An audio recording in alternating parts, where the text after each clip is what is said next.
NH투자증권 조현주 책임연구원 연결합니다. 연구원님 안녕하세요. 네, 안녕하세요. 네, 먼저 오늘 우리 증시 마감 분위기 어땠는지부터 알려주시죠. 네, 국내 증시는 외국인 현선물 매도세가 강화되면서 하락 마감했습니다. 아무래도 미중 무역 분쟁 불확실성이 다시 확대되는 양상이 나타났고요. 또 필라델피아 반도체 지수가 어제 하락하면서 오늘 장에서 삼성전자, SK하이닉스 등 대기업 반도체 업체들 중심으로 주가가 좀 하락하는 모습을 보였습니다. 무디스에서는 한국 제조업체들이 투입 소재를 일본 생산자에 많이 의존한다고 지적하면서 일본의 수출 규제가 오히려 한국 반도체 업체들에게 부정적인 영향을 끼칠 수 있을 것이다라는 우려를 내놓기도 했습니다. 전체적으로 아시아 증시 전반적으로 하락하면서 한국 증시도 같이 동반 하락하는 모습을 보였습니다. 네, 중국과 일본 등 오늘 아시아 증시 상황은 어땠습니까?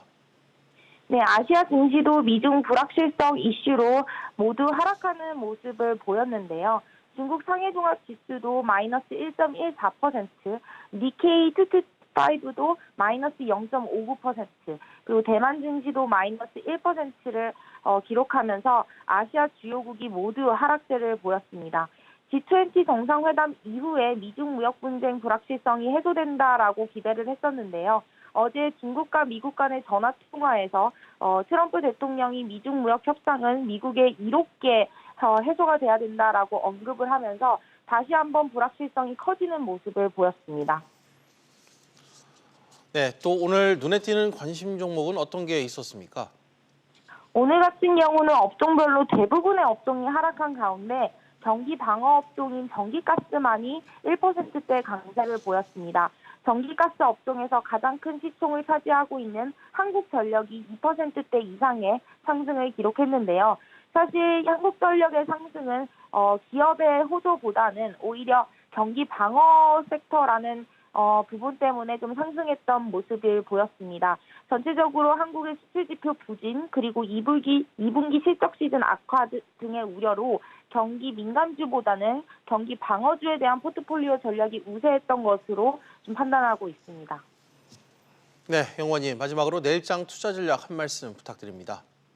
네, 아직까지는 미중 무역 분쟁 불확실성이 지속되고 있고요. 또 유럽과의 무역 정책 불확실성도 남아있는 상황에서 한국의 수출 그리고 한국의 기업 실적 모두 다 긍정적이지는 못한 상황입니다. 전체적으로 밸류에이션조차도 부담이 존재하는 상황이기 때문에 지수의 상승은 좀 제한되는 요인으로 당분간 작용을 할 것 같고요. 이번 주 삼성전자 2분기 잠적 실적을 발표로 2분기 실적에 대한 요소가 좀 해결될 것 같습니다. 저희는 기존 컨센서스보다 좀 높게 판단을 하고 있고요. 그 전까지는 좀 방향성이 뚜렷하지 않는 경계감을 가질 필요가 있어 보인다라고 판단하고 있습니다. 네, 연구원님 오늘 말씀 감사합니다. 네, 감사합니다. 다음 소식입니다. 정부가 올해 경제 성장률 전망치를 낮췄습니다. 우리나라를 둘러싼 대외 여건이 좋지 않다는 게 이유인데 정부는 성장률을 끌어올리기 위해 생산시설에 투자하는 기업과 오래된 차를 교체하면 세금을 깎아주기로 했습니다. 류정훈 기자가 보도합니다. 정부가 수정한 올해 경제 성장률 전망치는 2.4에서 2.5%입니다. 올해 초 예상한 것보다 0.2%포인트 낮춘 겁니다. 미중 무역 갈등에 따른 수출 부진 등 대내외 여건이 나빠졌다는 게 정부 설명입니다. 글로벌 경기 둔화와 미중 무역 분쟁 등 불확실성의 확대로 대부분의 국가들과 함께 우리도 어려움을 겪고 있습니다. 다만 이 전망도 7월에 추경이 통과돼 2달 안에 70% 이상 집행한다는 가정하에 내놓은 수치입니다. 최근 일본의 수출 규제 영향은 포함되지 않았습니다. 상황에 따라 더 나빠질 수 있다는 게 정부 시각입니다. 정부는 성장률을 끌어올리기 위해 기업들에게 세금을 깎아줘 투자를 유도하기로 했습니다. 하반기까지 투자 세액 공제율을 대기업은 2%, 중소기업은 10%까지 높이고 적용 대상도 확대하기로 했습니다. 감가상각을 크게 해 세금을 덜 내면서 투자 금액을 조기에 회수할 수 있게 하는 가속 상각 제도도 범위와 혜택을 늘리기로 했습니다. 경기도 화성 테마파크 등 8조 원 규모의 대규모 민간 사업의 행정 절차 등을 간소화하는 등 투자를 적극 지원한다는 방침입니다. 소비를 활성화할 대책도 내놓았습니다. 개별 소비세 감면 혜택을 15년으로 늘리는 대신 모든 차종으로 확대하고 면세점 구매 한도도 3,600달러에서 5,600달러로 늘리기로 했습니다. 또 3자녀 이상 가구가 고효율 가전기기를 구입하면 20만 원 한도에서 금액의 10%를 환급해 줄 계획입니다. SBS CNBC 류정은입니다. 네, 이번 하반기 경제정책 방향과 관련해 취재 기자 좀 더 자세히 짚어보도록 하겠습니다. 경제부 이한승 기자 나와 있습니다. 이 기자, 네. 이번 경제정책 방향을 보면 투자나 소비와 관련된 이 감세 내용이 눈에 띕니다. 네.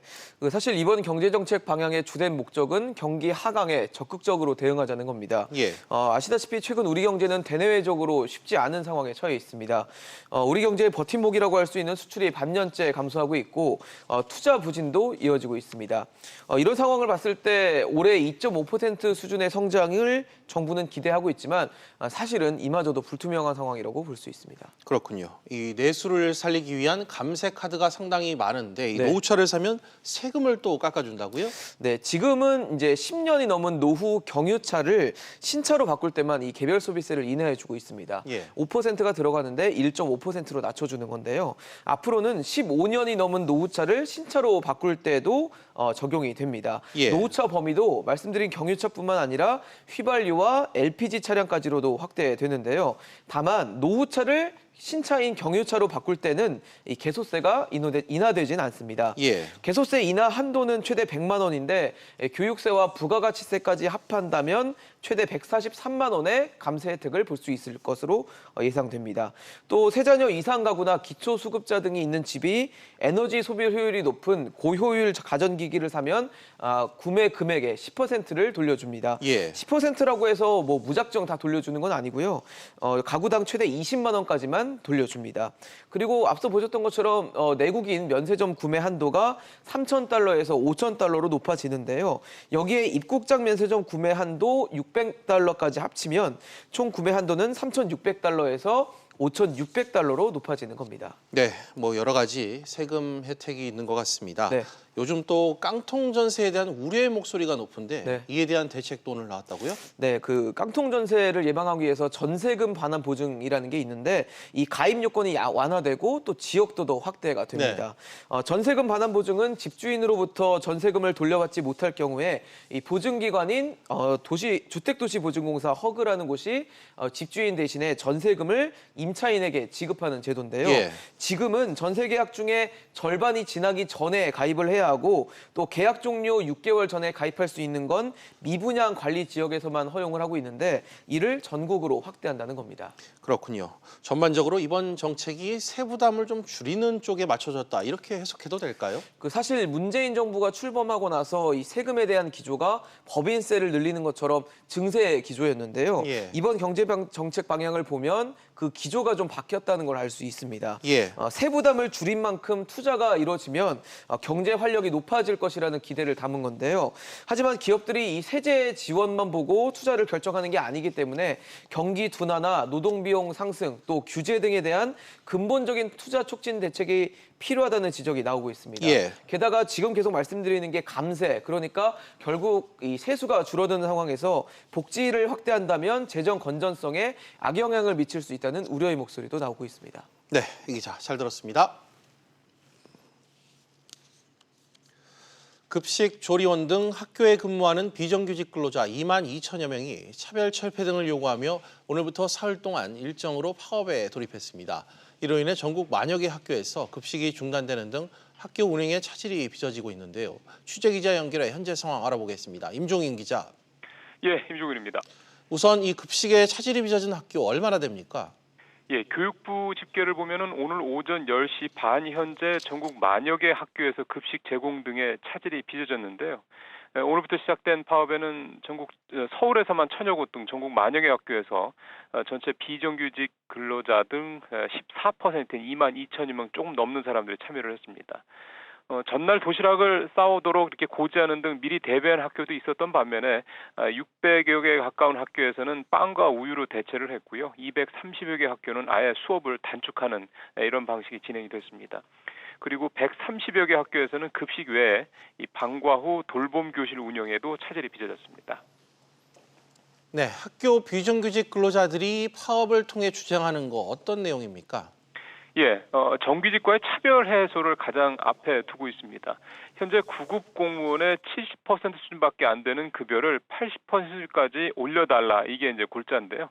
이를 위해서 기본급 6.2% 인상, 근속급여 제공, 복리 후생비 등에서 정규직과의 차별 해소를 요구하고 있습니다. 이에 대해서 정부는 기본급 1.8% 인상 이상은 어렵다라는 입장을 내놓고 있습니다. 네, 윤 기자, 파업이 계속된다면 학생이나 학부모들의 불편이 커질 것 같은데 이 당국의 대책이 나온 게 좀 있습니까? 일단 정부는 긴급 상황실을 통해서 파업 참여 상황을 실시간으로 확인하고 있는데요. 일단 이번 파업이 모레까지 사흘로 이렇게 한시적으로 예정이 돼 있기 때문에 일단 당장은 오늘 있던 것처럼 도시락을 싸오도록 한다거나 대체 식단 같은 걸 제공한다든가 하는 방식으로 대응하겠다는 입장입니다.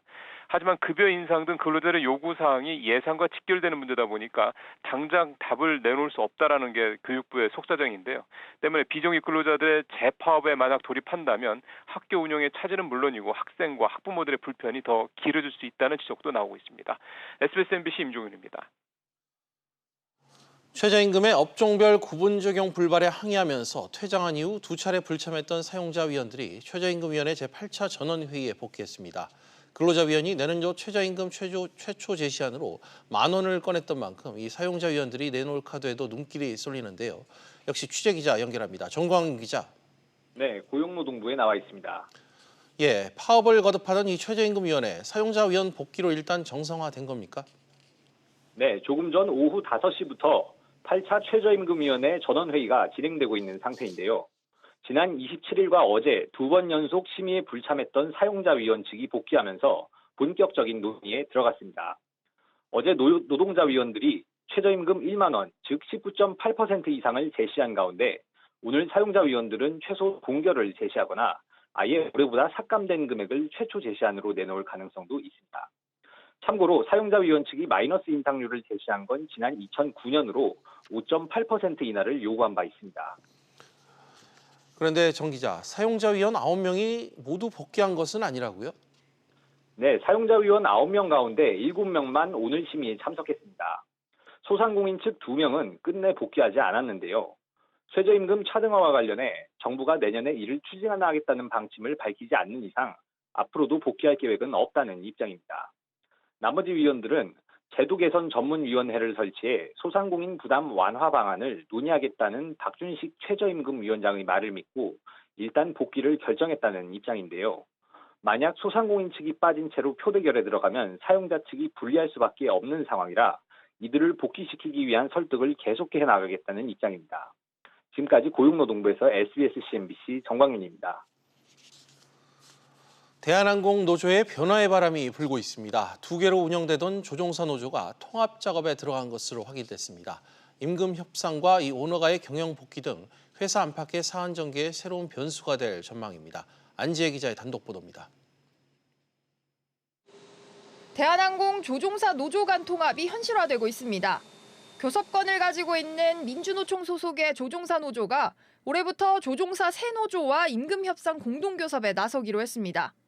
나아가 새 조종사 노조는 아예 통합을 위한 태스크포스 팀까지 만들었습니다.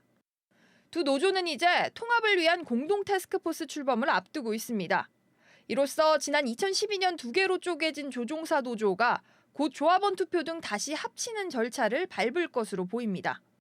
양쪽이 통합을 추진하는 이유는 몸집이 커져야 목소리도 더 커진다는 판단에서입니다. 모든 면에서 이제 비효율적이었죠. 조종사 노조가 2개로 갈라져 있으니까 회사에 대응할 때도 좀 비효율적이었고 노동조합이라는 게 좀 사이즈가 커지면 커질수록 회사에 견제할 수 있는 힘이 커지는 거니까. 통합 조종사 노조가 출범할 경우 한진 오너 일가의 경영 복귀와 경영권 분쟁에도 새로운 변수가 될 것으로 보입니다. SBS CNBC 안지혜입니다. 내년부터 퇴직연금을 운용하는 금융사들은 각 금융협회 홈페이지를 통해 퇴직연금 수수료 상세 내역을 공시해야 합니다. 금융감독원은 이 같은 내용의 퇴직연금 감독규정 시행세칙 개정안을 사전 예고했습니다. 이번 개정안으로 총 수수료를 적립금으로 나눈 총 비용 부담률만 공시되던 방식이 퇴직연금 수수료일 세부 내역을 공시하는 방식으로 바뀌게 됩니다. 지하철 승강장의 스크린도 입찰에서 담합한 업체들이 무더기로 적발됐습니다. 공정거래위원회는 모두 10개 업체가 지난 2012년부터 스크린도 유지 보수와 설치 입찰에서 서로 들러리를 부탁하며 입찰 가격을 정했다고 밝혔습니다. 적발된 업체 가운데 8곳은 시정 명령과 함께 총 3억 9,900만 원의 과징금이 부과됐고 담합 가담 정도가 큰 현대 엘리베이터와 GS 네오텍은 검찰에 고발 조치됐습니다.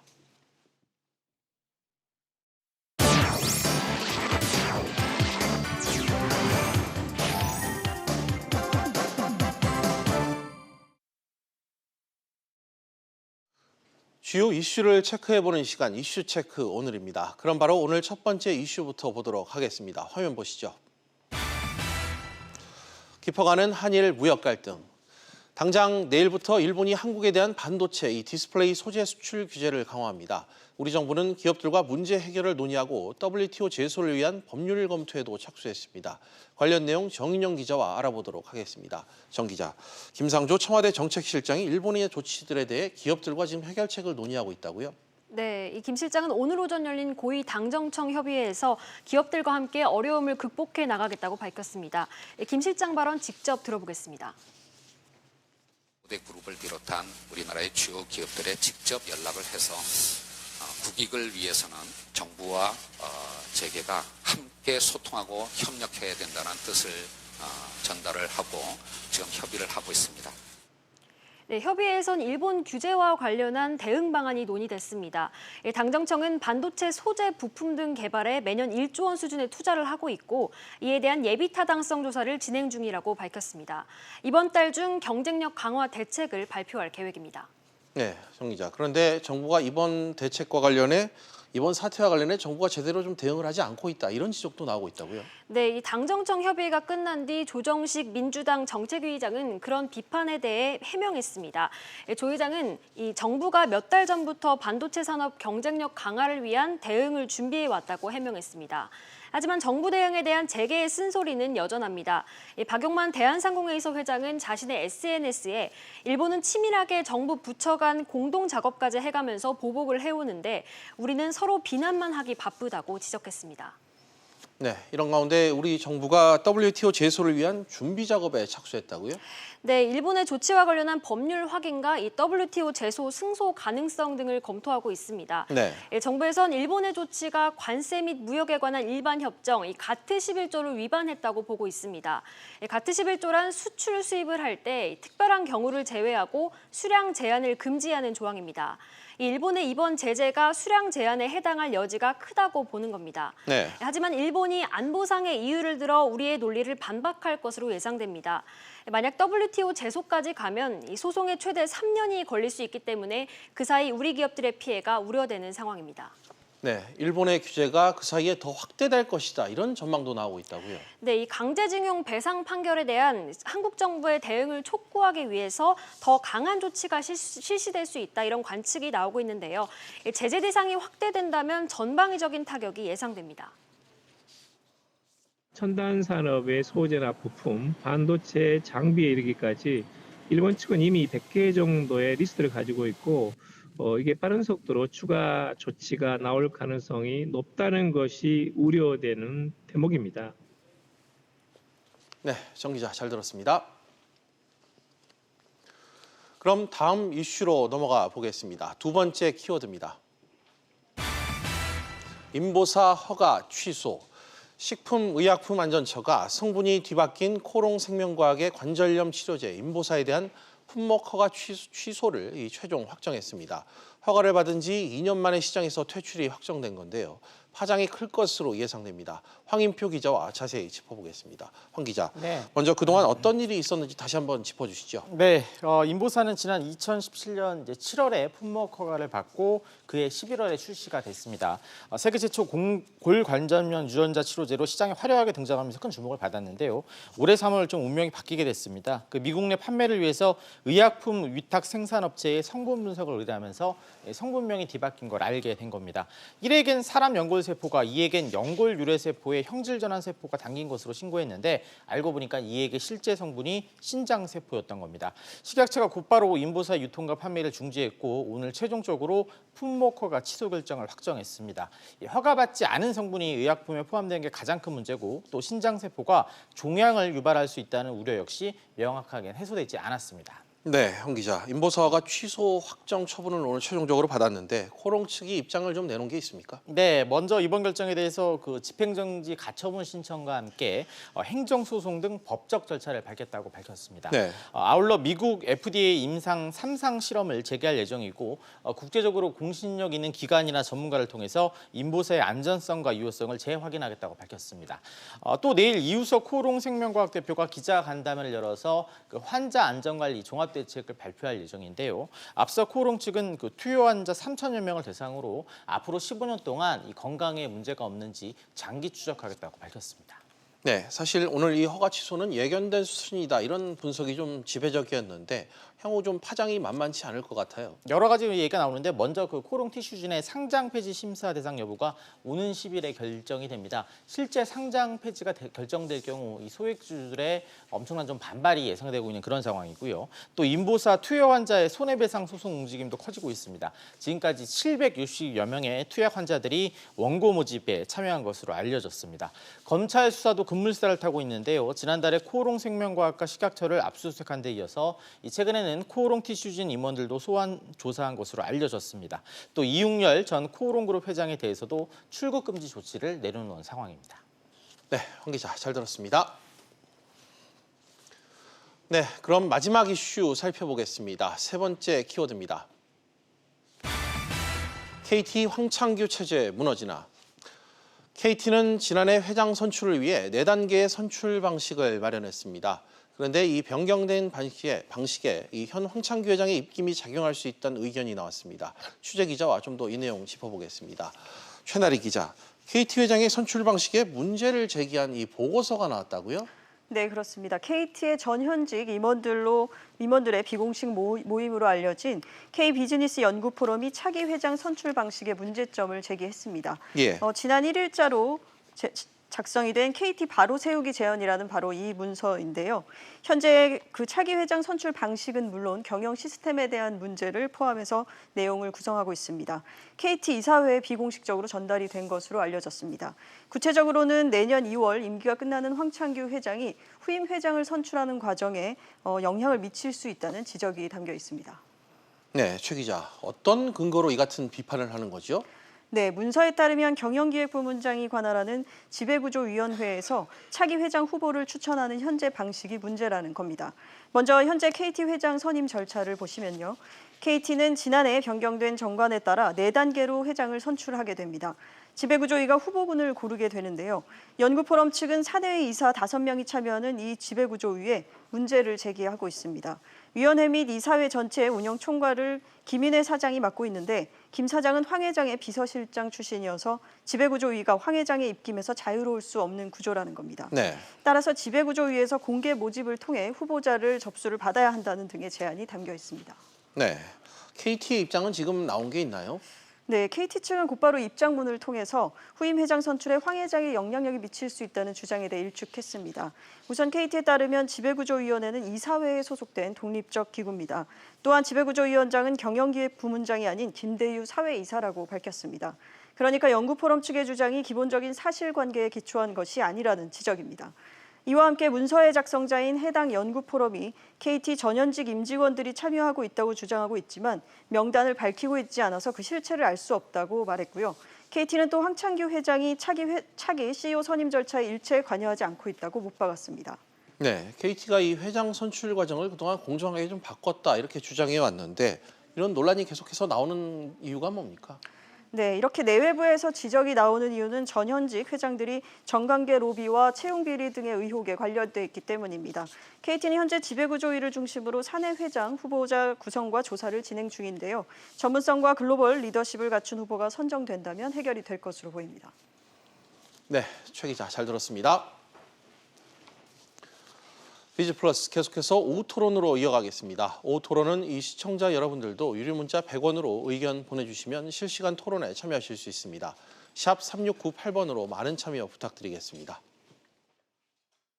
하반기 경제정책 방향의 핵심은 점차 확대되는 경기 하방 리스크에 대응하기 위하여 경제활력 보강에 최대 방점을 두었습니다. 둘째, 성장 잠재력 확충을 위한 경제 체질 개선과 구조적 변화에 대한 선제적 대응도 강화하였습니다. 끝으로 양극화를 해소하고 지속 가능한 성장을 뒷받침하기 위한 포용성은 앞으로 계속해서 강화해 나가고자 합니다.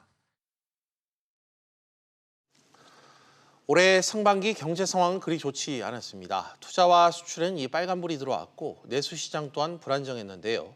KDI는 올해 이 상반기 성장률 전망치를 2.4%로 하향 조정했고 청와대는 경제 라인을 전격 교체하는 등 많은 변화를 보였습니다.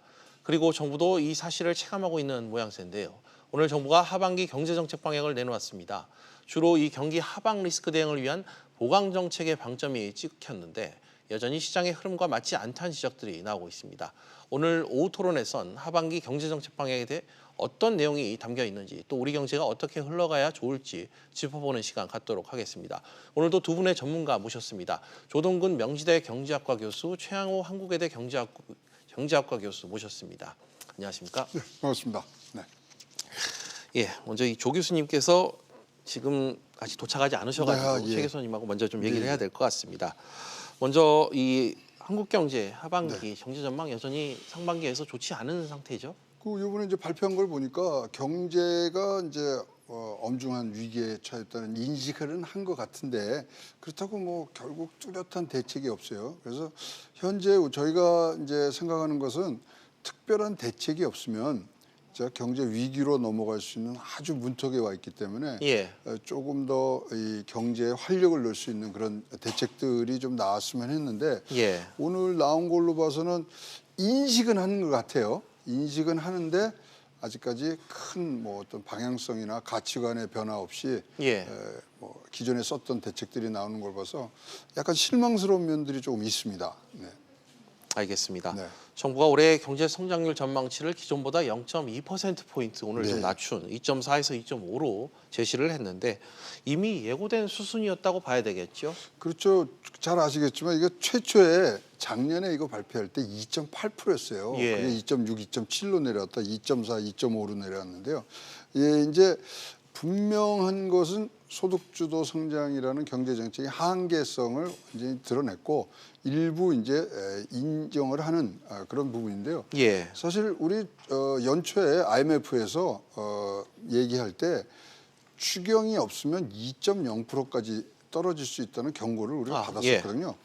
따라서 이게 지금 뭐 예고된 수순이다 맞습니다. 근데 저희가 지켜내야 될 숫자가 있죠. 1%대로는 절대 들어가지는 말아야 되겠습니다. 2%하고 1.9%하고 뭐가 대수냐 하는데 1% 한번 뭐 일단 길을 내면요. 거기에 저성장 트랩에 걸릴 수 있는 그러한 이 뭐 지금 주변 환경이 거기서 헤어나기가 굉장히 힘들기 때문에 거기 머무를 수밖에 없는 그런 상황으로 가는 그래서 예고된 수준이지만 조금 더 힘을 내야 되는 그런 하반기를 지금 맞고 있습니다. 알겠습니다. 방금 조동근 교수께서 스튜디오에 도착을 했습니다. 조 교수님, 올해 경제 성장률 전망치 낮춘 내용 저희가 얘기하고 있었거든요. 정부가 성장률을 하향 조정한 배경 이번에 좀 어떻게 평가하십니까? 뭐 현실을 직시를 했는데 지금도 좀 덜 내렸어요. 2.5%를 얘기를 했는데 아마 2.5%가 안 될 것 같아요. 왜냐하면 이제 IB뱅크, 그다음에 이제 신용평가사 등등을 예를 든다면은 2% 플러스 알파가 간신히 돼요. 그리고 한번 계산을 해보자고요. 처음에 0.4죠, 그렇죠? 그러면은 이제 2분기는 기저효과 때문에 좀 높아질 텐데 1.5%가 되고요, 2분기에. 그다음 3, 4분기에 한 0.7 정도가 돼야만 합산해서 2.5가 되는데 그렇게 될 수가 없어요. 그러면은 2분기에 보면은 1.5% 어림도 없거든요. 왜냐하면은 이미 우리가 몰라서 그렇지 6월이 지났잖아요. 근데 5월 달에 뭐 생산도 그렇고 투자도 마이너스는 아니더라도 아주 나쁘고요.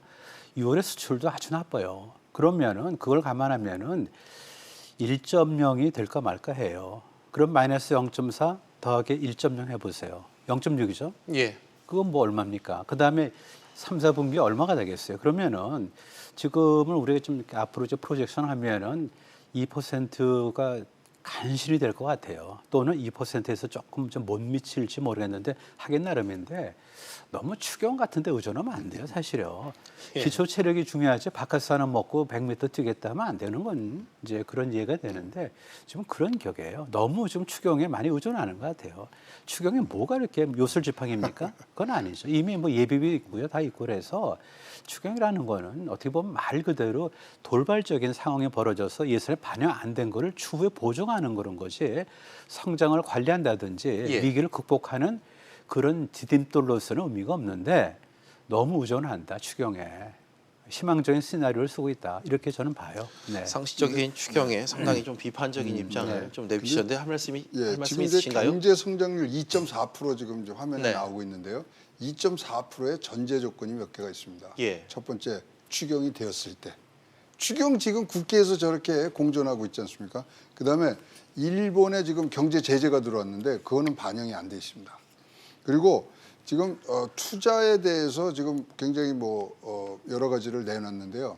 다 법 개정 사항입니다. 예. 시행령으로 가는 게 이건 법을 개정해야 돼요. 조세특례법을 개정해야 되고 그다음에 2분기가 1.5% 반등을 한다는 조건 4개가 깔려 있는 겁니다. 예. 근데 아무도 그건 얘기를 안 하죠. 그래서 이 중에 그러니까 추경이 만약 안 되면 2.4% 안 되는 거예요. 말씀하신 내용 중에 충족하는 조건이 하나도 없네요. 하나도 없어요. 이거를 지금 가서 만약 일본 제재가 없었는데 일본 이 제재가 갑자기 들어와 버리면 예. 저희는 뭐 진짜로 이제 1%대로 이제 갈 수밖에 없는. 그리고 추경에 대해서도 저는 뭐 교수님하고 똑같은 생각인데 예. 추경이라는 게 이제 재정 승수라는 게 있잖아요. 추경을 얼마를 풀면은 얼만큼의 경제 성장이 올라가느냐. 그게요. 우리가 10조를 넣으면요. 경제 성장률은 0.3%가 올라갑니다. 네. 근데 지금 6.7% 하는데 얼마가 올라가겠어요? 그러니까 0.2%밖에 안 되는 거고요. 예. 거기다가 이 정부의 이 추경이라든가 예산의 재정 승수는요. 1년에 계산하는 게 아니고요. 2년 내지 3년 동안 더한 숫자입니다. 예. 따라서 이게 지금 굉장히 전제 조건이 취약한 부분인데 사실 그거는 얘기를 안 하고 2.4를 했는데 예. 어떻게 이제 변동이 되는지는 저희가 지켜봐야 될 것 같습니다. 알겠습니다. 추경에 상당히 두 분께서 비판적인 그리고 지금의 2% 중반대 낮춘 성장조차 하반기 들어 일어나고 있는 이 변수를 감안하지 않은 점이라는 점을 지적을 해주신 것 같습니다. 조 교수님, 정부는 성장률을 낮춘 배경으로 불안한 대외 여건 그리고 국내 주력 수출 품목의 부진을 이유로 꼽았습니다. 이 반도체 같은 품목이 대표적인데 실제 수출 상황이 지금 어떻게 안 좋은가요? 뭐 안 좋죠. 그런데 지금 미국 경제가 나쁩니까? 어떠세요? 미국 경제가? 그렇지는 않잖아요. 그러니까 글로벌 경제 대비 좋은 편이죠. 그러니까 일본하고 미국은 좀 좋고요. 그다음에 이카노미스트지에서 불과 한 열흘 전쯤 되는데 유럽의 지금 잡마켓이 부음해요. 그러니까 네. 우리가 지금 생각할 때 뭐 미중 갈등 등등해서 대외 여건은 늘 나쁘다 하지만은 실제로 보면은 OECD에서 특히 이제 유럽 쪽이요. 불란서, 그다음 독일, 영국 이런 데 나쁘지 않고요. 미국은 굉장히 호황이고 거의 무슨 뭐 근래 한 몇십 년 만에 호황일지 모르죠. 왜냐하면은 2018년도에 성장률이 한국보다 높았으니까. 예. 예를 들어서 12배 이상의 등치를 큰 그런 사람이 우리보다 빨리 성장한다는 건 대단한 거거든요. 그게 보면은 우리가 이제 대여건은 나쁘다 하지만은 그 여건 속에서도 잘하는 나라들이 많이 있어요. 그러니까 예. 우리가 모든 거를 자꾸만 이렇게 핑계를 찾아서 그러니까 이럴 수밖에 없다고 합리화를 하지 마시라고요. 우리 같이 노력하는 건 좋은데 그 노력하려면 정직해야 되는데 지금 그게 아니고 되게 핑계를 대거나 뭔가 어떤 외부에서 요인이 있어갖고 우리가 그렇게 못한다고 합리화를 하는데 예. 그거는 아닌 것 같아요. 지금 보면은 뭐 추경 이런 식으로 해갖고 되지는 않고요. 정책 기조를 조금 우리가 전환해야 되는데 그런 노력을 안 해요. 구조 조정에 대해서는 손도 못 대고 있잖아요. 예. 기울어진 운동장 뭐가 떠오르십니까? 노사 간에 그죠? 그런 손도 못 대요. 이제 그런 거를 우리가 좀 손을 좀 봐야 돼요. 구조 조정을 좀 보고 그래야 되는데 그런 거 없이 뭐 재정 갖고 금리 갖고 하면은 예. 경제는 그렇게 기술적으로 되는 게 아닙니다. 심리의 심리. 그리고 그날의 경쟁력은 사실은 모든 사람 마음에서 나오는 겁니다. 지금요. 예. 지금 한국에 기업하기 좋습니까? 웬만하면은 뭐 기업을 확장하느니 보다는 조금 현상 유지하고 투자하느니 좀 눈치를 보겠다는 것이 전반적인 분위기예요. 그런 사람들, 그런 경제 주체들로 이루어진 국가에서 성장률이 높을 수가 없는 거죠. 네. 지난 1분기에 그 성장률이 아주 낮은 이유 중에 뭐가 있냐면은 수출도 그렇지만 투자가 아주 나빴어요. 지금 투자가 아니다라는 것이 거의 컨센서스가 된 것 같아요. 굉장히 위험한 신호입니다, 지금요. 예. 그렇죠. 네. 알겠습니다. 정부가 발표한 이 하반기 경제정책 방향 같은 경우는 방금 이 조 교수님께서 말씀하신 것처럼 이 투자가 부진했던 것을 다시 좀 끌어올리기 위한 투자 그리고 내수 활성화에 좀 방점이 찍힌 것 같습니다. 그와 관련된 정책들이 상당히 다수 포함이 되어 있는데 정부의 의도를 최 교수님께서는 어떻게 지금 해석을 하고 계시죠?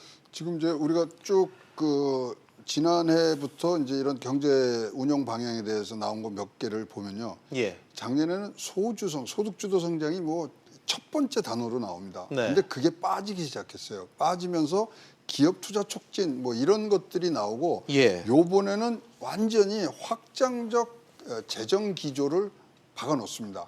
근데 그렇다고 해서 지금 투자를 굉장히 이제 뭐 우리가 이 투자가 일어나지 않으면은 모든 것이 선순환이 이제 무너지니까 이제 세 가지 3종 세트를 지금 내놨는데 생산성 향상 시설에는 투자세액을 공제해주고 예. 투자세액 공제하고 일몰을 연장해주고 그다음에 가속 삼각제도 했는데 이게요 진짜로 투자한 사람들한테는 유리한 겁니다. 그러니까 이렇게 표현하면은 쉽게 내가 장학금 줄게.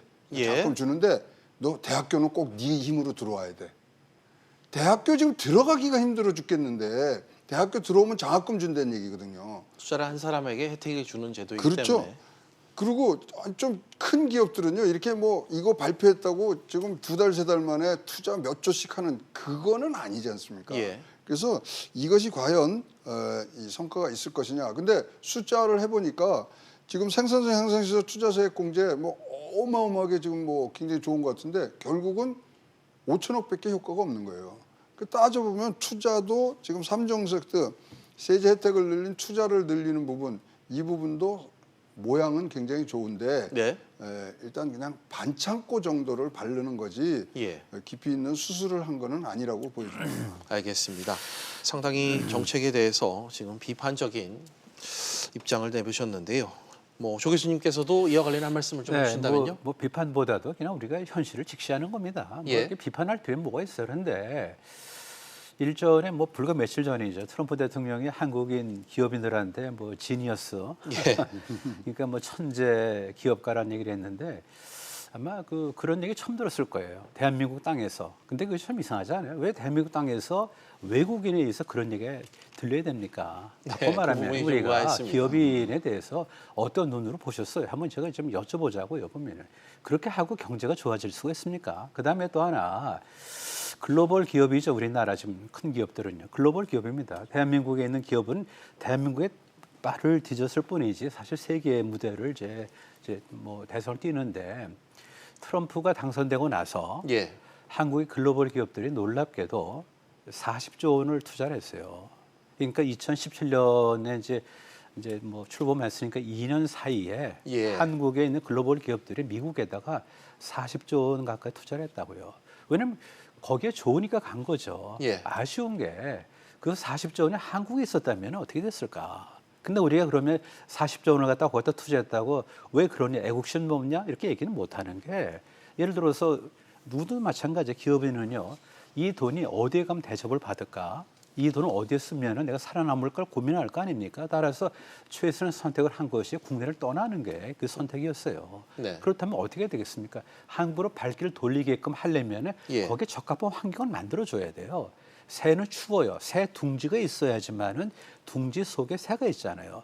기업이 어디 있습니까? 기업하는 환경 속에 있다고요. 네. 따라서 그 새가 얼어 죽으면 안 되죠. 따라서 둥지가 새를 보호하듯이 기업에 대해서 뭔가 좀 제도적으로, 심리적으로 또는 서정적으로 뭐 또 감정적으로 좀 뭔가 교호하는 그게 있어야 되는데 지금 우리나라 뭐 기업인에 대해서 어떤 평입니까? 전부 다 무슨 뭐 재벌이 어떻고 뭐 이렇게 하다 보니까 우리 스스로 둥지를 다 치우는 거예요. 새는 얼어 죽어요. 그러면 절대로 새는 그 둥지에 들어오지 않습니다. 예, 그래서 예. 좀 약간 좀 비유가 좀 약간 좀 지나쳤는지 모르겠는데 한국에서 둥지를 틀겠다 할 만한 어떤 제도적인 환경을 만들어 주셔야 돼요. 네, 알겠습니다. 왜 40조를 갖다 왜 미국에다 왜 투자를 합니까 도대체 2년 사이에?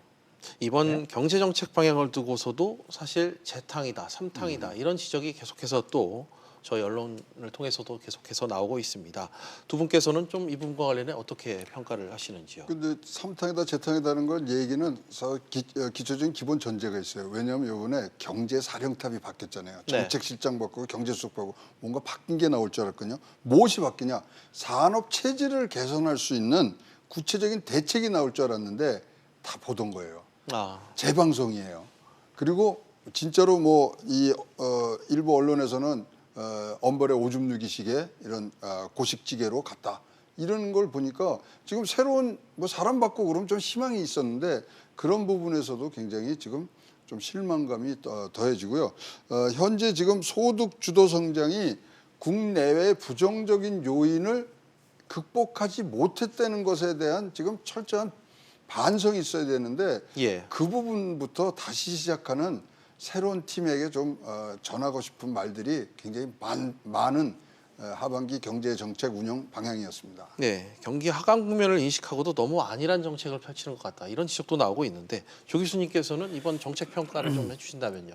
뭐 재탕 삼탕. 근데 뭐 꼭 필요하면은 뭐 이렇게 강조하는 의미를 보면은요 그렇게 너무 이렇게 폄훼할 필요는 없어요. 우리가 보면은 이제 학기 말고사 볼 때도 중요한 거는 작년 올해 비슷하게 나와요. 그러니까 맞습니다. 뭐 그걸 너무 이렇게 재탕 삼탕 이렇게 하지 마시고 필요하면은 다시 한번 할 수 있는 거죠. 그리고 또 가랑배 옷이 좀 젖는다 이렇게 얘기하듯이 그런 성장 효과가 있으면 좋은데 지금 제가 말씀드린 요즘 뭐냐면은 좀 지금 이제 근본적인 어떤 기조를 좀 바꿔야 된다. 그렇지 않고 조그맣게 무슨 뭐 넣었다 뺐다 이렇게 하는 어떤 그런 파인 튜닝을 갖고는 경제를 이렇게 좀 크게 흔들 수가 없어요. 체질 개선을 얘기하시는 그러니까 건가요? 이제 그런 체질 개선이 없이 그게 없이 제가 모두에 말씀드렸지만 노사 간의 기울어진 운동장 그다음에 기업하기 좋은 환경 그다음 뭐 이런 거에 대해서 우리가 아무 고민을 안 하고 그러고 어떻게 보면은 뭐 그냥 소득 주도 성장도 임기에 영합한 거죠. 그러니까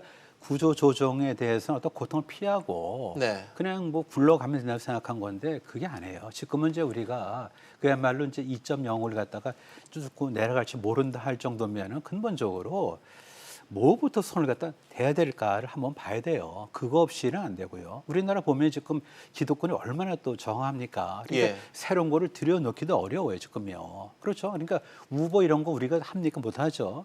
그다음에 무슨 뭐 원격 진료 합니까? 못하잖아요. 그러니까 기득권에 첩첩산중에 막혀 있고 법인세는 법인세대로 높고 규제는 규제대로 까다롭고 그다음에 뭐 노동의 유연성은 전혀 없죠.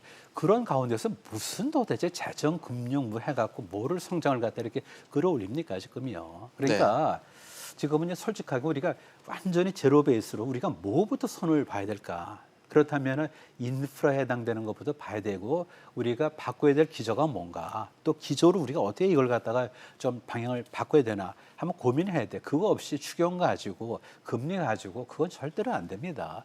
그렇다면 이 세상에 가난한 나라가 어디 있겠어요. 추경과 금리가 있다면 다 행복했겠네요. 그렇지 않죠? 알겠습니다. 시청자 여러분들도 의견을 좀 속속 보내주고 계십니다. 앞서 저희가 도입부의 성장률 얘기를 좀 했는데 끝번호 9296번님께서 2018년 말부터 경기가 좋아진다고 하셨던 이 전 청와대 수석님 지금 어디 계십니까? 현 정부를 향한 좀 비판적인 시각을 내주셨고요. 끝번호 또 5658번님께서는 현 정부가 북한에 신경 쓰는 그 부분을 절반만이라도 경제에 쏟았다면 좀 살아났을 텐데 위기일 땐 기업의 길을 살려야 합니다. 이런 의견 또한 주셨습니다. 경제정책 방향과 관련된 이 얘기는 여기까지 좀 해보겠습니다. 시간이 좀 남았어요. 다른 얘기 넘어가 보겠습니다. 오늘부터 학교 비정규직 등 이 공공부문 비정규 노동자들이 총파업에 들어갔습니다. 최 교수님, 이 공공부문 비정규직의 공동파업은 이번에 처음인 것 같은데 어떠시죠? 이제 공공부문 비정규직이 민노총에서 뭘 할 때 참여했는데 자기네들이 주체가 돼서 파업을 한 건 처음이죠. 그래서 지금 민노총에 이제 100만 회원이 있다 그러는데 그 중에 한 30만 정도가 이제 비정규직이고요. 그다음에 그 30만 중에 20만 정도가 공공 분야에 근무하시는 그런 비정규직인데요. 이제 자기네들가 주체가 돼서 한번 한 거고요. 공공 분야는 여러분 잘 아시겠지만 고용주가 누굽니까? 나라죠. 나라죠. 그러니까 지금 나라 사장님한테 지금 뭐 한번 크게 얘기를 지금 뭐 하고 있는. 그래서 오늘부터 3일간 7월 3일부터 7월 5일까지 연 9만 명 정도가 모이는 총파업을 하고 있습니다. 예, 뭐 당장 급식대란 우려감도 큰 것 같고 오늘 내일까지 더 길어질 가능성도 지금 제기되고 있는 상황인데 조 교수님께서는 이 학교 비정규직 문제를 어떻게 보시나요? 네, 우리가 용어를 처음부터 그러니까 IMF 지나고 나서 처음 나온 용어인데 정규직, 비정규직은 너무 잘못된 용어예요, 사실요. 그러니까 이걸 제대로 하면은 이게 상용직, 계약직이 맞죠. 이걸 갖다 비정규 하니까 누군가 스타라고 나는 정상이 아니고 뭐 아래 있는 사람 같고 용어에서 오는 거 얼마나 사람을 갖다가 아주 초라하게 만드는지 아세요? 그러다 보면 분노가 생기는 거죠. 그러면은 예를 들어서 누구를 바로 쓰지 못하잖아요. 그럼 관찰을 해야 되죠. 그렇죠? 관찰 기간. 그건 전부 다 계약직으로 있어야 되는 거예요, 보면. 그렇지 않습니까? 그다음에 또 주부 같은 경우 보면은 전업주부로서 직장과 양립이 안 되니까 소위 파트타임을 원해요. 그다음에 뭐 작가들은 프리랜서입니다.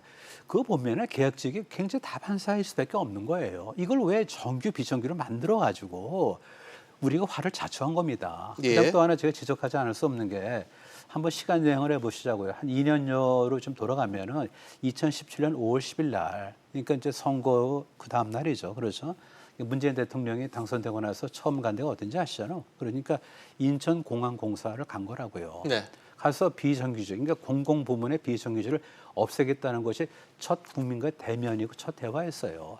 그 당시에 그것이 가장 절박한 문제였나? 전 지금도 의심이 돼요. 그건 의심이 되는 거죠. 그러면은 공공부문의 비정규직은 악입니까?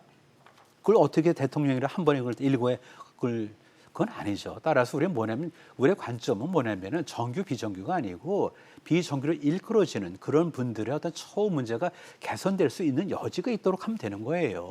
이걸 처음부터 그냥 스티그마로 너는 비정규야 이렇게 하다 보니까 이게 무리가 있는 거죠. 그리고 비정규가 없으면 어떻게 됩니까? 전부 다 정규로 받으면 이게 가능합니까? 처음엔 가능하죠. 하지만 나중에 재원은 어떻게 하죠? 그러면 누구든지 처음에 들어오자마자 정규가 되지는 않잖아요. 그렇다면은 비정규는 계약직이고 지금 처음에 노동시장에 들어온 훈련생이나 마찬가지예요. 그리고 우리가 따스로이 보면 되는 건데 이걸 갖다가 비정규를 하다 보니까 결속하게 만들고 민노총이 이걸 갖다 끼워안고 그러다 보니 이게 된 거고.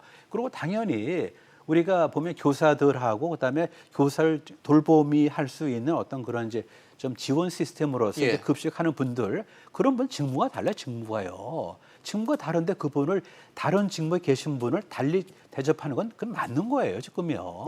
우리 인격적으로 누구라도 평등하지 않게 대우한 건 아니잖아요. 그런데 그런 분들이 자기 힘을 갖다 빌려갖고 파업을 한다? 이건 아니죠. 따라서 지금 이제 우리가 뭐를 찾아가야 되냐면 지금이라도 비정규라는 말을 없애고 계약직으로 좀 통칭을 해야 되고 그분들의 처지가 개선될 수 있도록 노력하는 것이 그게 본질이지 이렇게 힘을 합쳐갖고 뛰두르고 말이죠. 지금 보니까 정규하고 비정규하고 들어올 때 경쟁률이 다르시더라고 보니까. 근데 그것도 보면은 무시하고 똑같이 대접해달라 80% 가까이 그런 것도 사실은 좀 문제가 있어요. 그러니까 지나친 요구에 대해서는 좀 경계하시는. 상용 그다음에 계약직으로 나누고 그다음 거기에 직무에 해당되는 대접을 하면 되는 거예요. 직무에 대한 개념이 없으니까 너하고 나하고 다른 직무인데 달리 대접하는 다른 거 맞잖아요 보면요. 그런데 그걸 갖다 똑같이 취급 안 하면 안 된다? 이건 아니죠. 용어와 직무에 대한 그에 따른 처우 문제 똑같이 지적을 해주셨습니다.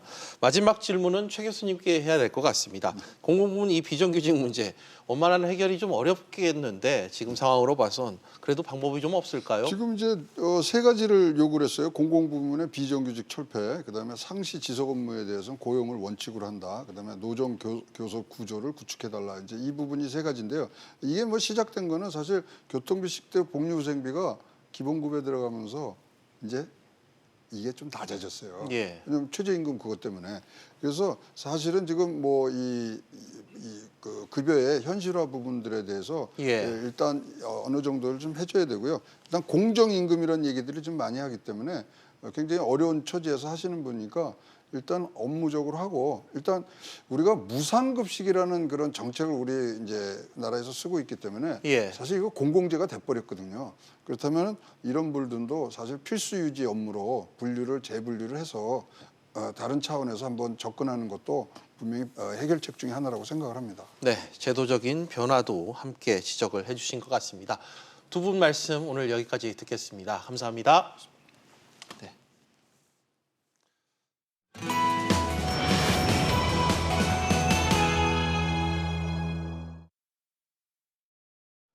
비지플러스 오늘은 여기까지입니다. 다음 뉴스는 7시 뉴스 프리즘에서 이어집니다.